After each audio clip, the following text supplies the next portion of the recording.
Ya, Bismillah. Assalamualaikum warahmatullahi wabarakatuh.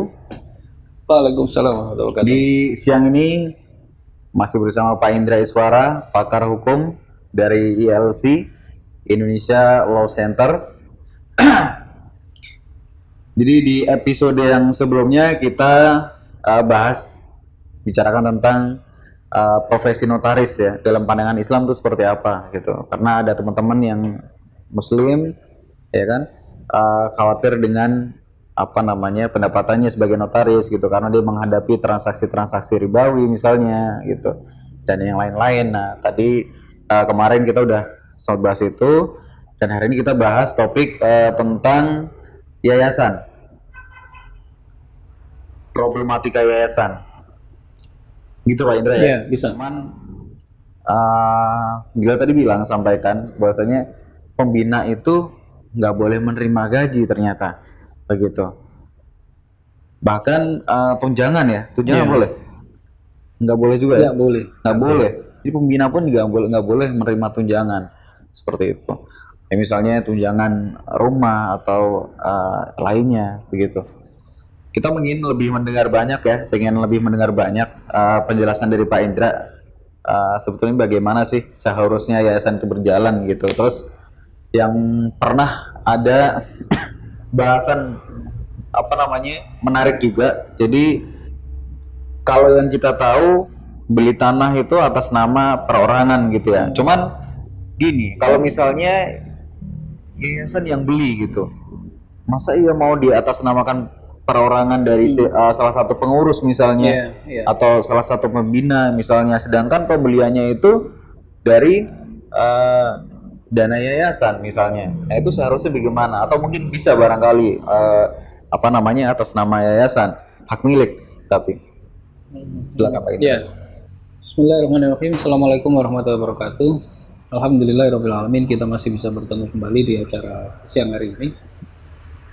Problematika yayasan yang terjadi di Indonesia ini sangat banyak sekali yang tidak diketahui oleh pelaku dari yayasan itu sendiri.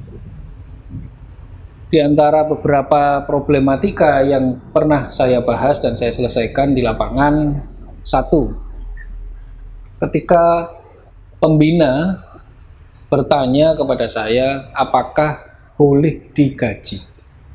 Pertanyaan itu sangat sangat penting sekali karena bagaimanapun juga ketika ada pembina yang merupakan jabatan yang tertinggi di dalam yayasan ini tidak mendapatkan gaji dan dia ternyata mengambil keuntungan di dalam yayasan, maka disebutkan di dalam Undang-Undang Yayasan pasal 5, Undang-Undang Yayasan ayat 1 dan ayat 2, itu kekayaan yayasan dilarang dibagikan kepada organ yayasan. Dibagikan itu bentuknya bisa misalnya gaji termasuk. Gaji termasuk, tunjangan, insentif dan lain-lain. Itu dilarang. Bagaimana konsekuensi hukum terhadap pelanggaran pasal ini? Kita lihat di dalam pasal 70 Undang-Undang Yayasan. Ancaman pidana 5 tahun bagi pembina yang menerima gaji. Belum bisa 5 tahun. Begitu ya. Nah, masalah ini perlu kita luruskan bahwa niat tulus dari pendiri yayasan yang waktu awal mendirikan yayasan yang memisahkan diri, memisahkan kekayaan pribadi dengan kekayaan yayasan. Yang mana yayasan ini sifatnya adalah sosial atau nirlaba, dilarang mencari keuntungan. Nah, kalau mau mencari keuntungan dan pembina ingin mendapatkan gaji di sini, ada solusinya. Nah ini nih solusinya apa Pak? Bikin usaha yang lain di luar yayasan. Contoh misalkan biro travel, PT bentuknya, dia bisa mengambil keuntungan di situ. Jadi misalkan yayasan mendirikan PT, yayasan mendirikan koperasi, yayasan mendirikan CV dan yang lain itu diperbolehkan. Nah, keuntungan yang diperoleh dari organ yang ada di bawah yayasan inilah, yang di luar yayasan inilah yang akan diambil untuk kekayaan yayasan maupun untuk penggajian dari pembina itu sendiri. Begitu. Itu baru boleh diambil.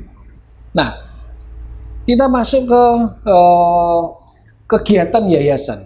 Oh iya maaf. Sebelum ke berikutnya tentang kegiatan yayasan, kita pengen tahu selain pembina siapa saja Pak bagian pengurus misalnya, ada nggak yang nggak boleh untuk menerima gaji? Selain pembina, yang tidak boleh mendapatkan gaji adalah pengawas. Pengawas. Berarti Ya. pengurus boleh Pak ya? Pengurus boleh mendapatkan gaji, syaratnya satu. Ada syaratnya. Ada syaratnya.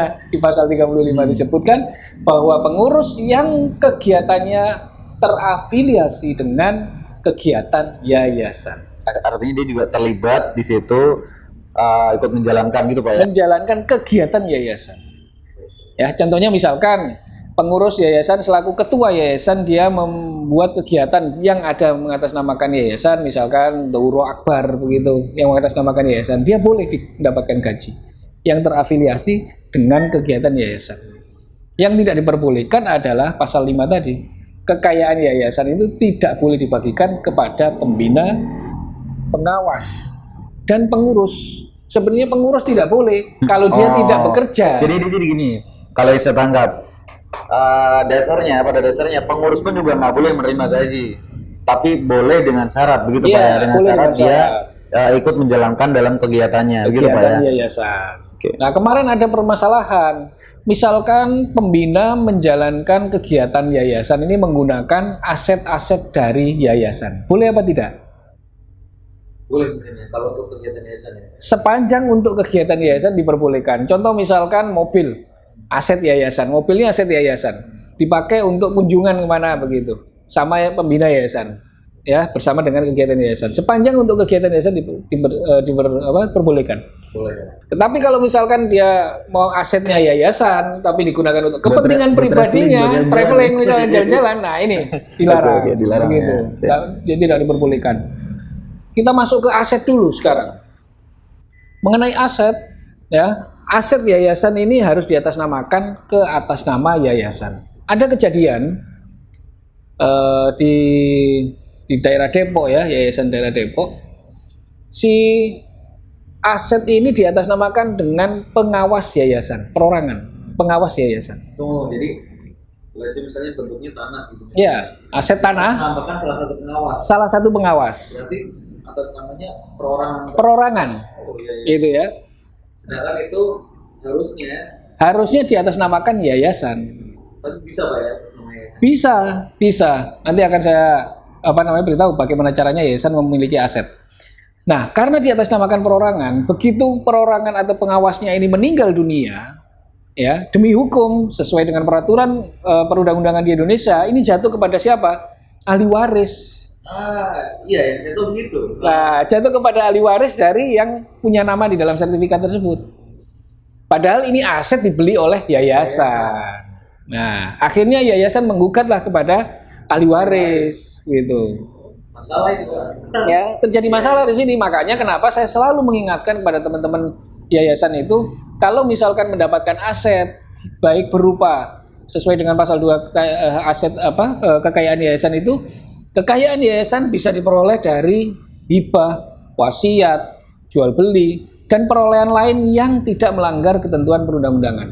Nah, misalkan nanti memperoleh kekayaan seperti itu, harus wajib mau tidak mau harus diatasnamakan yayasan. Ya, tidak boleh lagi diatasnamakan perorangan. Kenapa? Nanti terjadi seperti itu permasalahannya. Nah, ini belum selesai, terjadi gugatan di pengadilan ini belum selesai. Karena bagaimanapun juga ketika turun waris, ahli waris punya hak di sini. Betul. Gitu. Ya? Iya, secara tertulis punya hak dia. Iya. Tadi saya katakan yayasan boleh memiliki kekayaan yang berasal dari hibah, wasiat, atau perolehan lain yang tidak melanggar ketentuan undang-undang. Bagaimana caranya yayasan dapat memiliki aset tanah berupa tanah maupun benda bergerak? Semuanya bisa diatasnamakan yayasan. Yaitu jangan lupa untuk senantiasa memperhatikan anggaran dasar dari yayasan itu sendiri. Ya, karena jangka waktu kepengurusan itu ada jangka waktu untuk berakhirnya. Nah, ketika jangka waktu ketua ini berakhir, tapi dia waktu itu ingin melaksanakan pembelian aset atau mendapatkan aset, maka demi hukum dia tidak berwenang untuk melakukan perbuatan hukum. Gitu. Maka solusinya harus dilakukan perubahan anggaran dasar terlebih dahulu dari yayasan itu. Nah, setelah pengangkatan kembali dari ketua, baru dia bertindak untuk dan atas nama yayasan berdasarkan rekomendasi dari pembina yayasan. Nah, setelah itu yayasan memohon untuk proses peralihan hak dari perorangan menjadi atas nama yayasan. Jika sertifikatnya berupa sertifikat hak milik, bila yayasan tidak mendapatkan rekomendasi dari Kementerian Sosial maupun Kementerian Agama sesuai dengan peraturan pemerintah tadi, maka pemohon ini harus melepaskan haknya dulu menjadi tanah negara, ya. Kemudian yayasan memohon kepada kantor pertanahan untuk menjadikan permohonan hak menjadi hak guna bangunan, gitu. Nah, setelah itu barulah ini diatasnamakan yayasan. Baru yayasan ini bisa memperoleh aset berupa tanah. Sama seperti halnya benda bergerak, mobil misalkan, gitu. Ini juga harus diatasnamakan yayasan. Yang paling berbahaya ketika itu tadi saya ceritakan tadi. Karena daripada kesulitan ya, kadang-kadang orang malas ngurusin itu, Pak. Orang malas ngurusin itu repot. Akhirnya sudah diatasnamakan pribadi aja, misalkan diatasnamakan pembinanya atau diatasnamakan siapa begitu. Untuk menghindari itu, ya ini harus kita ingatkan kepada teman-teman supaya aset-aset ini harus diatasnamakan yayasan yang ada. Bismillahirrahmanirrahim. Ketika kita sudah berniat untuk mendirikan yayasan, maka niat kita yang pertama harus ikhlas di dalam hati untuk menjalankan kegiatan ini sesuai dengan syariat, gitu. Baik syariat Islam maupun undang-undang yayasan itu sendiri. Saya mengingatkan kepada teman-teman sekalian untuk senantiasa melaksanakan kegiatan dari yayasan itu sesuai dengan undang-undang yayasan. Karena efek-efek yang akan kita dapatkan ketika kita melakukan kegiatan di luar dari yayasan yang tidak ditentukan oleh undang-undang akan berakibat jerat pidana bagi pembina, pengurus maupun pengawas.